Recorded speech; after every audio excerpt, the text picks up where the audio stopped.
guys, welcome back to the channel. On today's video, I want to discuss how the American banks have been allowed to raise their dividends substantially and how the Canadian banks are still not allowed.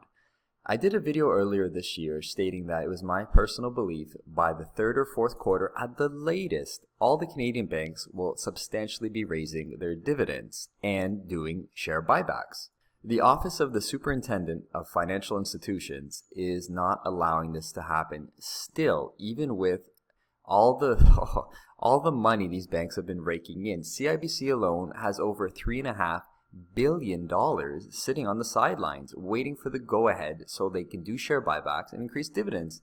It's getting a little ridiculous, but they're not allowed. They're federally regulated. We're waiting for these people to give us the green light.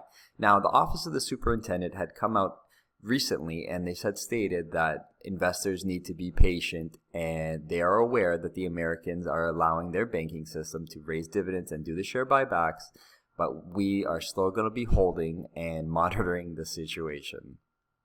I just want to point out how well the American banks have done, just in case you Canadian guys have not been following. The Bank of America raised their dividend 17%, which is remarkable.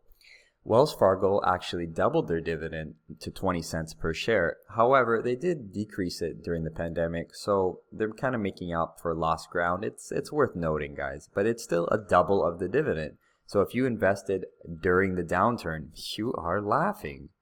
Goldman Sachs raised 60%. JP Morgan Chase only raised 11%. All right, 11% is the lowest of the big American bank dividend raises, but if your boss gave you an 11% raise, I think you'd be smiling ear to ear. Now, Morgan Stanley did the absolute best. Not only did they double their dividend, they also did a lot of share buybacks, which increases the share price for holders.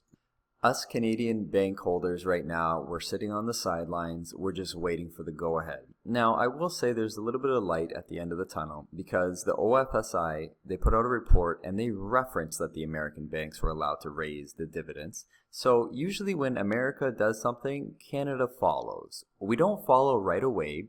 For example, let's look at interest rates. When the American interest rates go up, we follow, but we wait a quarter or two to make sure everything's okay.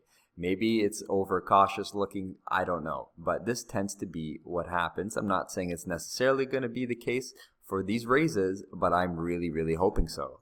Hopefully the next banking video that I make will be celebrating the dividend increases that we all got. I'd be very excited, but it's up to these people. It's out of our hands right now. All we can do as investors is sit and wait and watch, but get excited, guys. It is coming. I promise you that. It's just a matter of when.